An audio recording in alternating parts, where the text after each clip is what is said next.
বিসমিল্লাহির রহমানির রহিম। আসসালামু আলাইকুম। ধরেন আপনি এতদিন কিচ্ছু পড়েন নাই, সামনে আপনার পরীক্ষা, কিন্তু এখন আপনার খুব পরিমাণে টেনশন জাগছে, হাই হাই আমার কি আসলে A+ আসবে কিনা। ঠিক আছে, তো এই ভিডিওটা আসলে তাদের জন্য। ফিজিক্সে A+ পাওয়া আমার কঠিন কিছু না, যদি আপনি একটু কৌশলগত সামনের দিকে অগ্রসর হতে পারেন।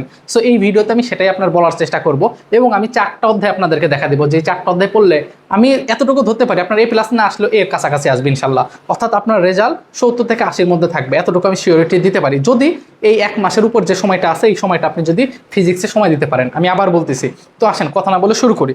আপনাদের 3টা পার্ট আছে, আমরা জানি, একটা সিকিউ, এমসিকিউ আর প্র্যাকটিক্যাল। সো আমরা 4টা সৃজনশীল নিয়ে পড়াশোনা করব এবং 4টা অধ্যায় নিয়ে পড়াশোনা করব। 4টা অধ্যায় 4টা সৃজনশীল ডেফিনেটলি আসবে। তো 4টা অধ্যায় কোন কোন অধ্যায় সেটা আমরা একটু পরে আলোচনা করি। তার আগে আমি একটু বুঝাই যে আপনাদের যে সিকিউ এর মধ্যে 2টা পার্ট আছে। একটাকে আমরা গ ঘ বলি, ঠিক আছে, প্রয়োগকৃত, আর একটা আছে ক খ, অর্থাৎ জ্ঞানমূলক অনুধাবন আছে। তো আমরা যদি একটু চিন্তা করি, দেখেন এই গতে হচ্ছে আমাদের 3 মার্কস আর ঘতে হচ্ছে 4 মার্কস, তাহলে 3 আর 4 যোগ করলে 7 হচ্ছে, তাহলে 4টা প্রশ্নে আপনার আসতেছে 28 মার্ক। খুবই বোঝার চেষ্টা করবেন, 28 মার্ক আপনার আসতেছে। সো এই 28 মার্কের মধ্যে আপনি অ্যাটলিস্ট 25-26 পাবেন না বলেন? এই যে সময়টা আছে, এখন কথা হলো যে কোন 4টা অধ্যায় পড়বো এবং কিভাবে পড়বো সেটা পরে আসতেছি। আপনি আপনার ফিজিক্স ফার্স্ট পেপার বইয়ে আছে টোটাল অধ্যায় কয়টা? টোটাল অধ্যায় আছে 10টা। 10টার মধ্যে আমরা প্রথম অধ্যায় বাদ দিয়ে দিলাম, তাহলে থাকবে 9টা অধ্যায়। 9টা অধ্যায়ের মধ্যে 4টা অধ্যায় আমি আপনাদেরকে দিব। সেই 4টা অধ্যায়ের কোন টপিক পড়া উচিত এবং কোন টপিকে বেশিবার আসছে প্রশ্ন সেটা আমি দেখাই দেবো একটু পর। তাহলে বোঝার চেষ্টা করেন, এই 28-এর মধ্যে আপনাকে অ্যাটলিস্ট 25 যদি আমি ধরি, অ্যাটলিস্ট মানে কম করে আপনি 25 পাওয়া আপনার উচিত, কারণ আপনি আর বাকি কোনো অধ্যায় পড়েন নাই, 4টা অধ্যায় পড়তেছেন, তাহলে 25 আপনি পাচ্ছেন। এরপর আসে ক খ, অর্থাৎ জ্ঞানমূলক অনুধাবন। এই জ্ঞানমূলক অনুধাবনে আপনার 12 মার্কস, কারণ কতে 1 খতে কত 2, তাহলে 1 আর 2 যোগ করলে কত আসতেছে আমাদের এখানে? দেখেন, এটা 1 মার্ক, এটা 2 মার্ক, 3 মার্ক, তাহলে 4টায় প্রশ্নে 12। সো 12-র মধ্যে আপনি কি অ্যাটলিস্ট 10 পাবেন না? আপনি জাস্ট আপনার যে টেস্ট পেপার বলেন অথবা গাইড বলেন, গাইডের শেষে একটা অধ্যায়ের শেষে দেখবেন যে জ্ঞানমূলক 15টা প্রশ্ন দেওয়া আছে, তার ভিতর যেটা বেশি পরিমাণে রিপিট হয়েছে সেই জিনিসগুলো একটু ফোকাস দেন, দেখবেন ওই টাইপের প্রশ্ন বারবার করে আসতেছে। তাহলে এটা চলে গেল, তাহলে 25 আর এদিকে আপনি 10 পাচ্ছেন। এইবার আসেন এমসিকিউ। এমসিকিউটা আপনাকে অ্যাটলিস্ট 20-21টা আপনাকে কারেক্ট করতে হবে ফিজিক্সে। তাহলে আমি যদি এটা বলি 25 আর 10 35 আর এদিকে 20, তাহলে কত আসতেছে? 55 আসতেছে। 35 আর 20 কত? 55।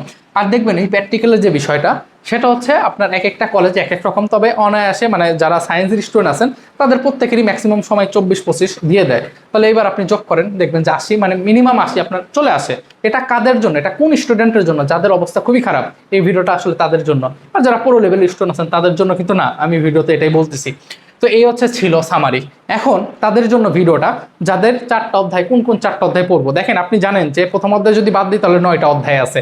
সো 9টা অধ্যায় থেকে আমাদের অবশ্যই জানি যে প্রত্যেকটা অধ্যায় থেকে কম বেশি একটা করে আসবে। তাহলে কোন 4টা অধ্যায় আসলে পড়া উচিত? আমি পার্সোনালি যেটা মনে করি সেটা হচ্ছে, আপনি যদি ফিজিক্স ফার্স্ট পেপারের কথা চিন্তা করেন, সেটা হচ্ছে অবশ্যই সেকেন্ড অধ্যায়, সেকেন্ড চ্যাপ্টার, ঠিক আছে, সেকেন্ড চ্যাপ্টার।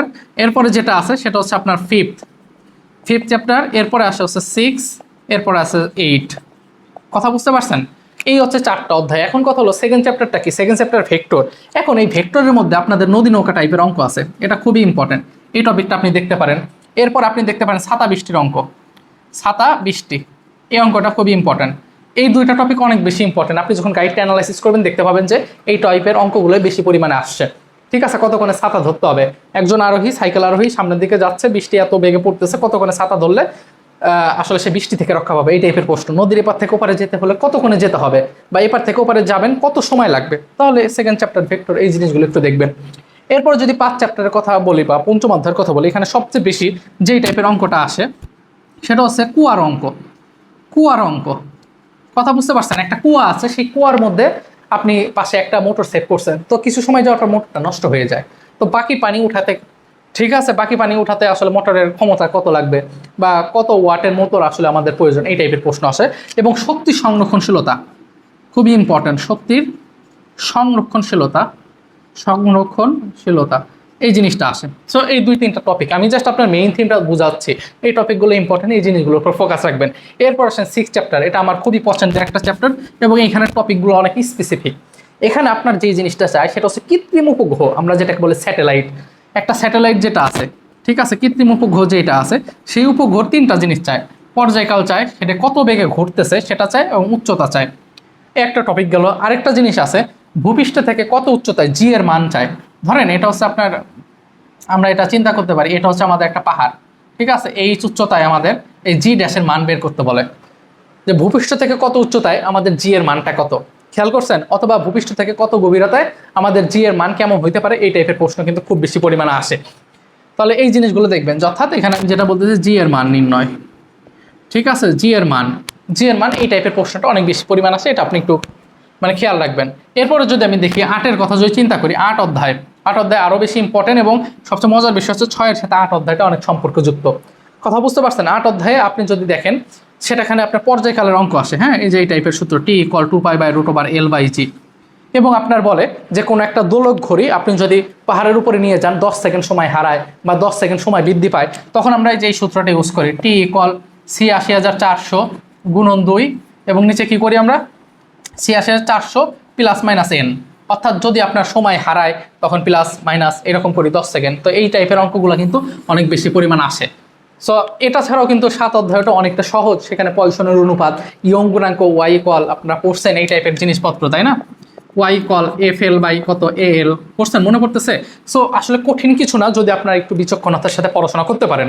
ইন্টারে, ফিজিক্সে বা এইচএসসিতে A+ পাওয়া আসলে কঠিন কিছু না। আমি অ্যাডমিশনের কথা বলতেছি না, অ্যাডমিশন অনেক ভাই মানে অনেক চ্যালেঞ্জিং একটা বিষয়, কারণ ওইখানে আপনার কম্পিটিশন আছে। ঢাকা ভার্সিটিতে যখন পরীক্ষা দিতে যাবেন সেখানে আপনারও মানে লড়তে হবে, ওই সিটের পিছনে আরেকজনেরও লড়তে হবে।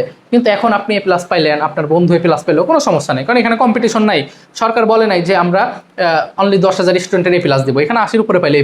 সো আপনি যদি একটু পিবিএসের প্রশ্নগুলো অ্যানালাইসিস করতে পারেন ইনশাল্লাহ, তাহলে আপনার জন্য অনেকটা সহজ হবে। এটা হচ্ছে আমি 4টা চ্যাপ্টার বললাম যে এগুলো আমার কাছে অনেকটা সহজ মনে হয়। এখন আপনার কাছে যেই চ্যাপ্টার মানে যেগুলো সহজ মনে হয় সেই জিনিসগুলো একটু দেখতে পারেন। আশা করি যদি একটু এইভাবে বিচক্ষণতার সাথে পড়তে পারেন তাহলে আপনার জন্য একটা সহজ। আমি আপনাদের সঙ্গে এইচএসসি 26 ব্যাচ আছি একদম অ্যাডমিশনের শেষ মুহূর্ত পর্যন্ত। যদি আপনি আমার চ্যানেলে নতুন হয়ে থাকেন, অনুরোধ থাকবে সাবস্ক্রাইব করে রাখার এবং ভিডিওটা লাইক দেওয়ার, এবং আমার সঙ্গে সোশ্যাল মিডিয়াতে কানেকশন থাকতে হলে অবশ্যই আমাদের টেলিগ্রাম লিঙ্ক আছে, ওইখানে জয়েন হয়ে থাকবেন।